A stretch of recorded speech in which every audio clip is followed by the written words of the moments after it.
So hello everyone, if you're trying to play Crimson Desert and your game keeps crashing on your PlayStation 5, then you have come to the right place because in this video I'm going to show you how to fix Crimson Desert crashing on your PlayStation 5 easily. So first off, what you're going to do is you're going to open up your game, and now what you're going to do is you're going to go to your video settings, and here you're going to make sure that VSync is turned on. So make sure to turn on VSync now, and if you have 120Hz mode, make sure to turn that off. So just turn off 120Hz and turn on VSync. After that, you're going to go into your graphics settings, and now you're going to make sure that this preset is set to either performance or minimum, whichever one is available for you. You're going to set it to that, so performance or minimum here. After that, you're going to go into languages and gameplay, and now what you're going to do is you're going to make sure that you turn off 3D node info in map. So just turn this setting off here, and after that, what you're going to do is you're going to go into accessibility, and here you're going to make sure that you set particle effects quality to 0. So set it to 0. Once you're done with that, now you can close your settings and you can try to play the game, and you can check if that fixes your issue. If it does, then you're good, but if it doesn't, then I have another fix for you as well. So now what you're going to do is you're going to disconnect your internet, and then you're going to connect it after 1 minute.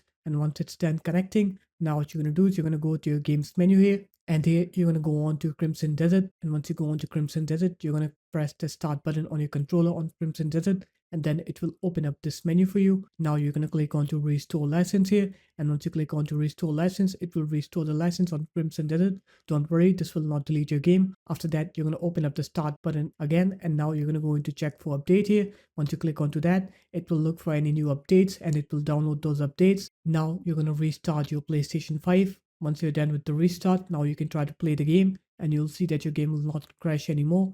So there it is guys, that's how easy it was. If you guys found this video helpful, make sure to leave a like, comment and subscribe to the channel, and I'll see you in my next video. Peace.